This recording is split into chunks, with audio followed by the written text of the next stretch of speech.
I never expected that an innocuous email notification, an online receipt tucked away in my inbox, could shatter the delicate equilibrium of my everyday existence.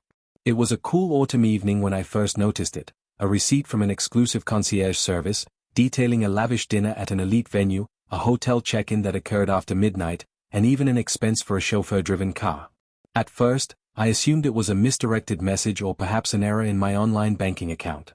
But as I scrolled further down the list of transactions, my pulse quickened with growing disbelief. There, intermingled with my routine purchases and monthly subscriptions, were receipts for outings I had no recollection of booking, outings that were far too extravagant for someone who had always prided herself on living a modest, predictable life. I sat down at my desk, the glow of my computer screen illuminating my astonished face as I reread the details. Reservation confirmed, La Rive d'Elite, private dining, 12:43 a.m., October 16th, followed by another entry reading, Hotel Luxe check-in, the Meridian Grand, 1:07 a.m., October 16th, and even chauffeur service, 1:30 a.m., October 16th. Each line was meticulously formatted, a digital record that left no room for error. My heart pounded as I realized these were not sporadic errors, they were evidence of secret encounters, meticulously planned and executed after midnight at a venue renowned for its exclusivity. I couldn't recall ever giving my card details to any such service, nor had I ever set foot in any location that matched these descriptions. As I sat there, overwhelmed by a cocktail of confusion, anxiety, and a strange sense of destiny, my mind began to race back over the past few months. I remembered those restless nights when sleep eluded me, when the mundane cadence of my 9-to-5 existence had suddenly felt unbearably heavy. I recalled the fleeting moments, those stolen fragments of time when I had felt an inexplicable pull toward the dark, seductive side of life. Nights when the city, awash in neon and rain, seemed to offer me a glimpse of something more than the monotonous routine I had grown accustomed to. Had I, in a fit of unacknowledged longing, somehow orchestrated a series of midnight escapades? Or had someone else been using my details to live out an alternate, forbidden narrative? The more I thought about it, the more I began to suspect that I had been living a double life without even realizing it. Perhaps my subconscious, driven by a deep-seated desire for excitement and liberation, had somehow negotiated its own itinerary, one that played out in the hidden hours of the night. The receipts were like shards of a mirror, reflecting back a version of me I had long suppressed, a version that yearned to break free from the confines of a predictable, safe existence and taste the exquisite thrill of indulgence, secrecy, and even danger. Unable to contain my curiosity, and a dawning need for answers, I decided to investigate. My first step was to retrace the digital footprints. I combed through my email history, searching for any sign of a booking confirmation I might have overlooked. I examined my credit card statements and bank alerts with a fine-tooth comb. With each new discovery, a receipt for a gourmet tasting menu at an upscale restaurant, a digital invoice for a suite upgrade at a 5-star hotel, even a text message reminder about a VIP experience, my mind spun faster. Every detail was consistent: lavish spending, precise timing after midnight, and a recurring pattern that pointed to a secret life I could no longer ignore. That very night, the rain was falling steadily against my window as I gathered my courage.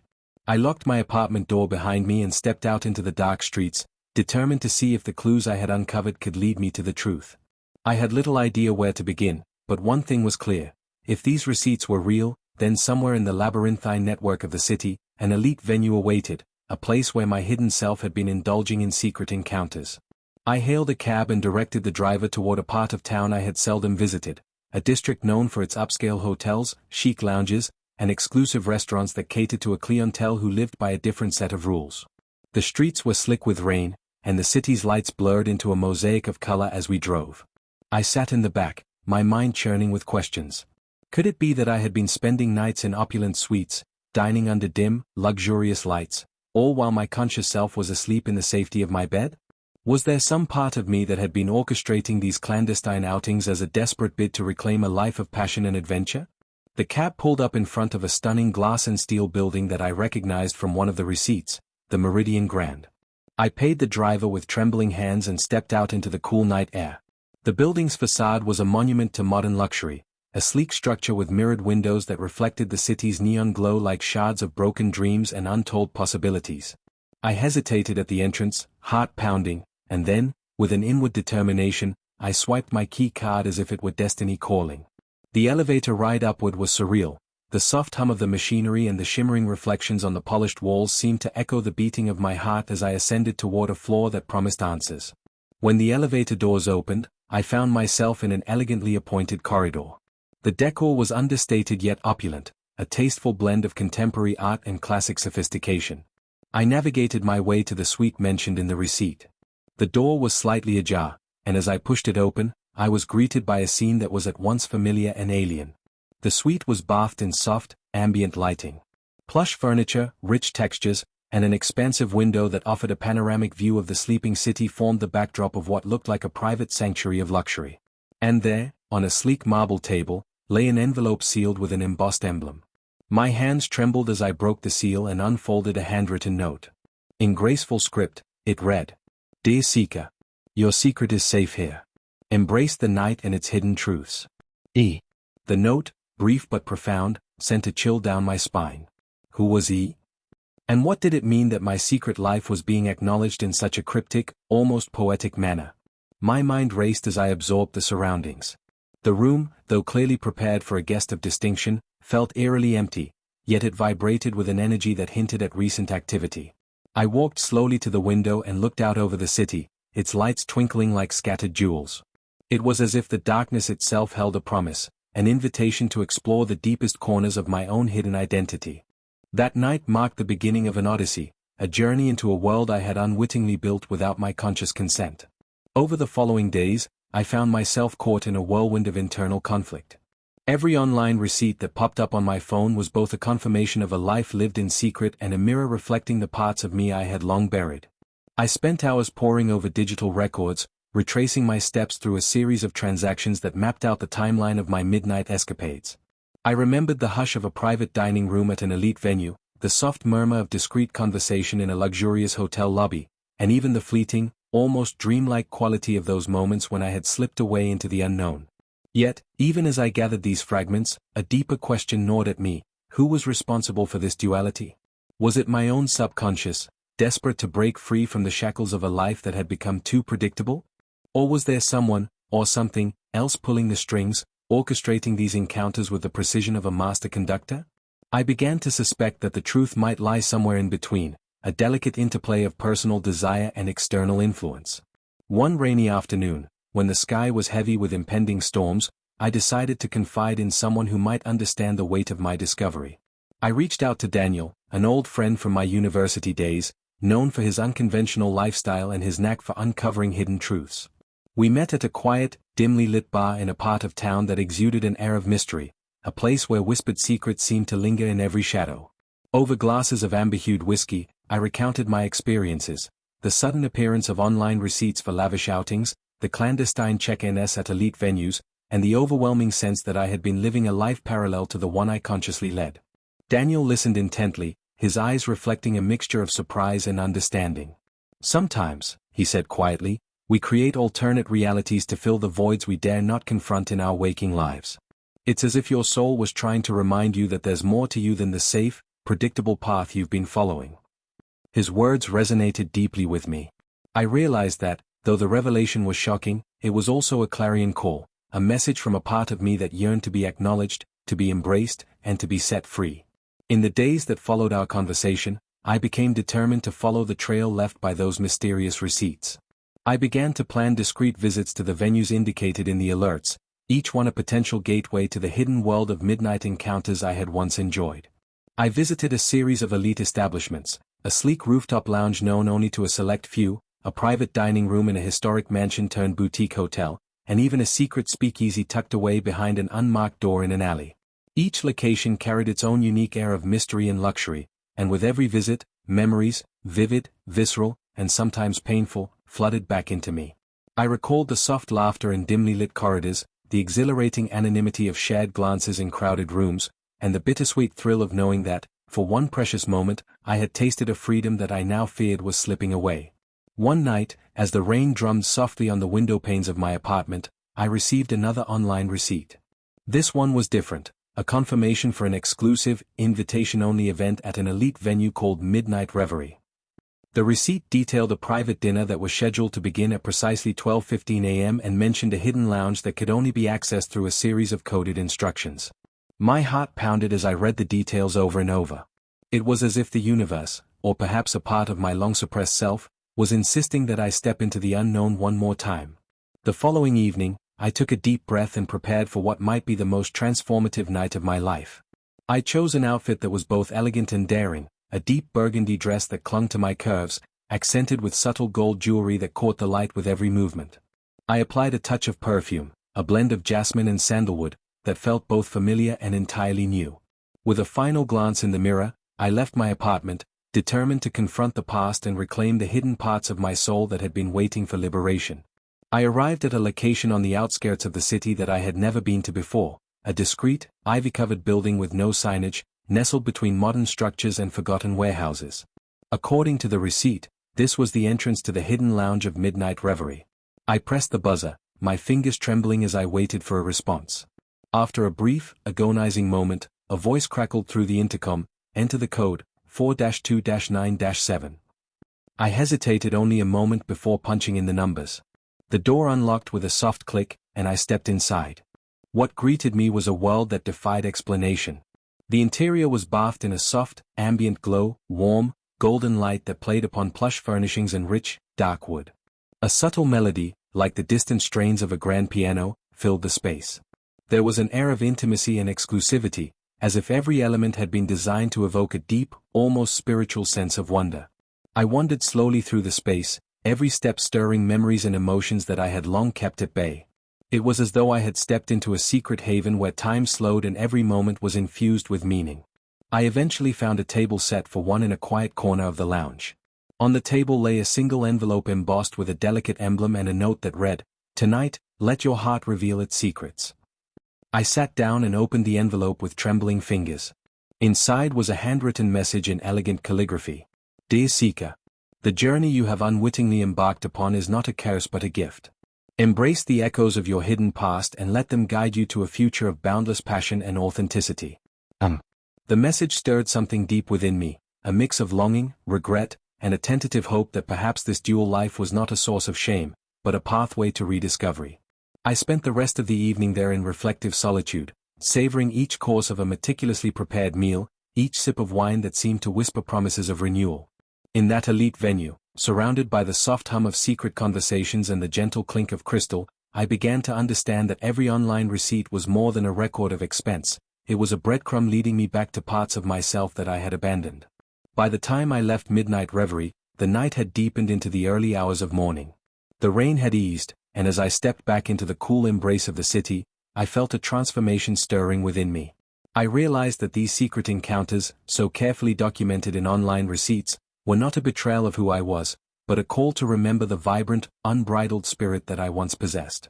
My heart was still pounding from the intensity of the night, yet I felt strangely whole, a mosaic of past regrets, hidden passions, and a newfound determination to merge the disparate halves of my existence.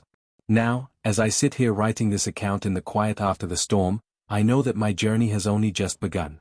The receipts, the secret outings, and the elite encounters have opened a door to a world that exists in the interstices of my conscious life, a world where luxury, mystery, and raw emotion converge to form a narrative of true self-discovery.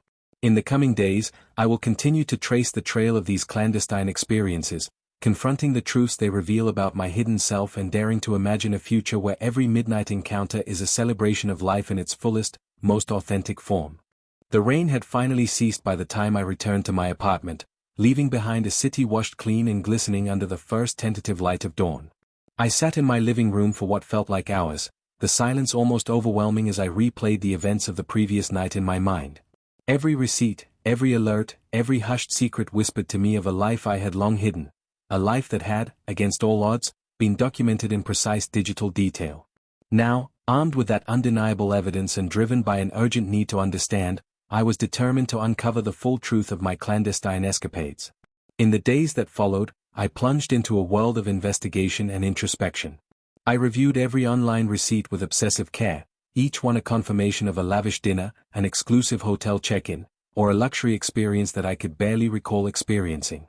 I began to compile a timeline on my computer, mapping out the exact dates, times, and locations. The pattern was inescapable. It wasn't a series of random indulgences. There was method, precision, and an underlying purpose behind these midnight encounters. It was as if a hidden script had been written for me, directing me toward experiences that I had subconsciously craved.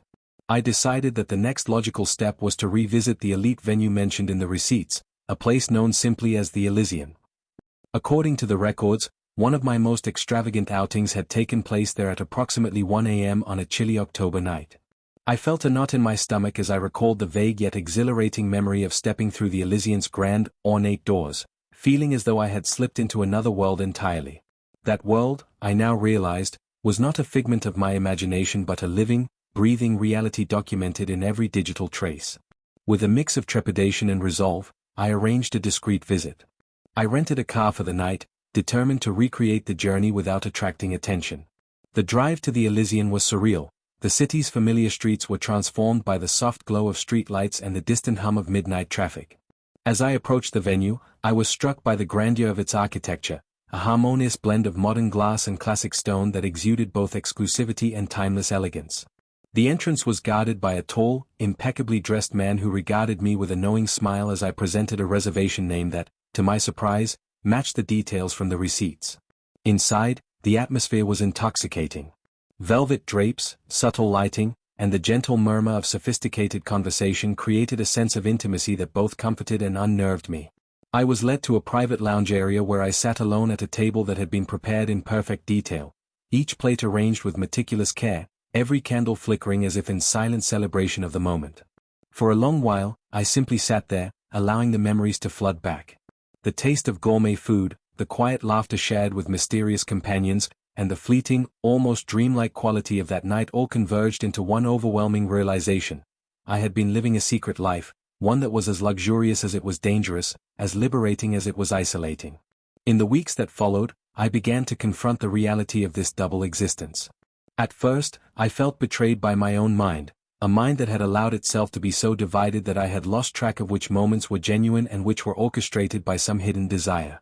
I delved into old diaries and text messages, trying to reconcile the person I presented to the world with the one who roamed the midnight corridors of elite hotels and exclusive dining halls. What I discovered was both heartbreaking and exhilarating. There were fragments of myself, glimpses of daring, passion, and an unquenchable thirst for life, that I had long thought buried under years of routine and restraint. One rainy evening, when the city was shrouded in a melancholic mist, I met with an old acquaintance named Samuel. We had once been close friends during a phase of our lives when we dared to dream wildly. Sitting in a secluded booth at a quiet wine bar, I hesitantly shared my revelations with him, how online receipts had exposed secret outings, how my nights were filled with clandestine luxury, and how the digital evidence pointed to a side of me I had long suppressed. Samuel listened intently, his eyes reflecting both sorrow and understanding. Sometimes, he said, we build these hidden worlds because the light of our daily lives seems too harsh to bear. We retreat into dreams, into experiences that make us feel alive, even if they are forbidden. His words resonated with me deeply, confirming what I had already begun to suspect, that my midnight escapades were not merely acts of escapism but cries for authenticity, calls to reclaim a self that had been starved of passion for far too long. Bolstered by Samuel's empathy, I decided it was time to face the architects of my secret world. I had received one final, cryptic alert in the days before, a message that read, "Your truth awaits at the pinnacle of the Elysian. Embrace what you are." The message was unsigned, yet there was an air of authority to it that I couldn't ignore.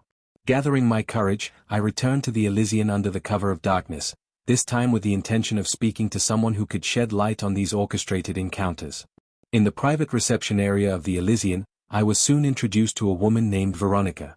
She carried herself with a quiet confidence, her eyes both stern and kind as they met mine. "We know what you have been experiencing," she said in a calm yet unwavering tone. "Our system is designed not to deceive, but to awaken. Every receipt, every alert you've received is part of a program curated for those who yearn for more than the ordinary." Veronica explained that a secret collective of visionaries had established a membership program, a discreet network designed to allow its members to explore the full spectrum of human experience in a safe, luxurious environment. "We offer you the chance to break free from the mundane," she continued. "It is not about escapism, it is about rediscovery, about honoring the vibrant, unbridled essence that you carry within you." Her words, both enigmatic and sincere, struck a deep chord within me. I realized that for years I had been living in denial, suppressing my inherent desires in favor of safety and predictability.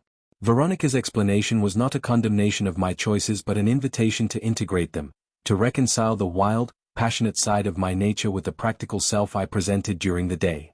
"This is your truth," she said gently.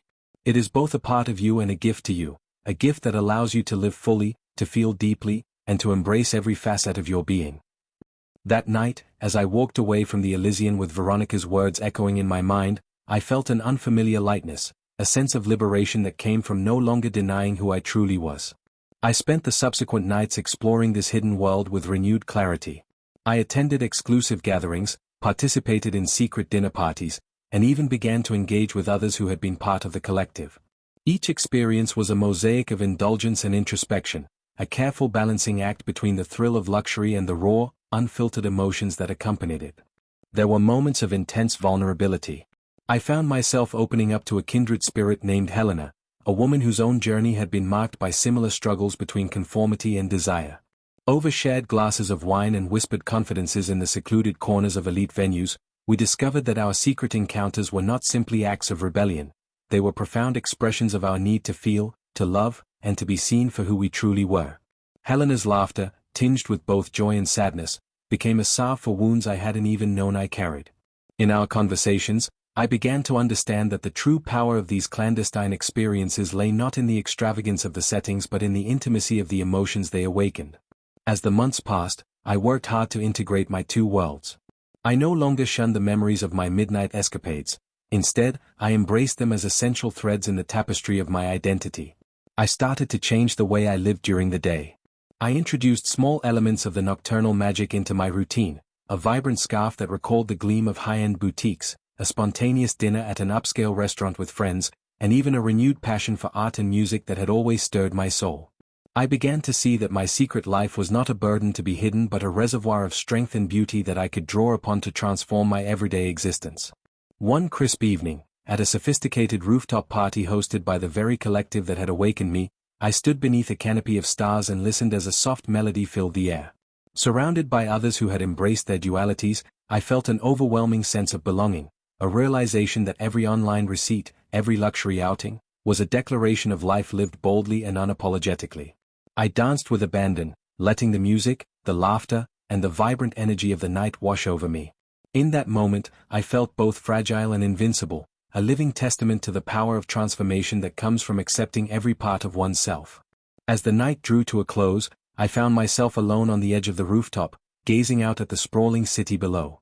The lights twinkled like distant promises, each one a reminder that every choice I had made, every secret encounter, had led me closer to the truth of who I was meant to be. I took out my journal and began to write, my pen moving swiftly over the pages as I captured every thought, every emotion. I wrote about the thrill of danger, the beauty of vulnerability, and the healing power of self-acceptance. With each word, I reclaimed a part of myself that had once been lost in the shadows of routine. By the time the first light of dawn began to break, I had filled pages with the raw, honest narrative of my journey, a narrative that was both a confession and a celebration. I understood now that these secret encounters were not meant to isolate me from the world, but to remind me that life, in all its complexity, is a mosaic of light and dark, of pleasure and pain. The online receipts that had once shocked me were now symbols of a life lived on my own terms, a life where every extravagant dinner and every clandestine check-in was a stepping stone toward a fuller, richer existence. In the weeks that followed, I continued to walk this delicate balance. I forged deeper connections with fellow members of the collective, each interaction a reminder that I was not alone in my quest for authenticity. I began to see that the secret world I had once thought was a separate, hidden entity was, in fact, an integral part of my being, a part that I could harness to infuse every day with a spark of the extraordinary. I learned to merge the allure of midnight escapades with the responsibilities of my daytime existence, finding that the courage to live passionately did not have to come at the cost of stability and grace. One particularly poignant afternoon, as I sat in a sunlit park watching children play and old men talk quietly on benches, I realized that my transformation was complete. The duality I had once feared was now a harmonious blend, a living, breathing expression of my truth. I had learned to honor the secrets that had defined my nights without letting them overshadow the promise of each new day. Every online receipt, every hidden encounter, was a reminder that I had once dared to step out of the ordinary and embrace the raw, unfiltered beauty of life. Now, As I pen these final lines, I feel a profound sense of gratitude, for the misdirected messages that shattered my illusions, for the secret outings that ignited my passion, and for the unexpected guides who showed me that true liberation comes from embracing every facet of who we are. I close my journal with the quiet certainty that my journey is not defined by the sum of its hidden parts but by the integrated, vibrant whole that I have finally become. The elite venue after midnight, once a symbol of clandestine luxury and forbidden desire, has become a beacon, a reminder that every moment, no matter how hidden or extraordinary, is a chance to reclaim the fullest expression of life. I step forward into a future where the memories of lavish dinners and secret check-ins serve not as burdens of shame, but as testaments to the resilience, beauty, and courage that define me. And so, with the city awakening beneath a sky painted in hues of promise, I embrace the dawn of a new day, one where my secret truths are no longer hidden in the shadows, but celebrated in the light of an unbound, authentic existence.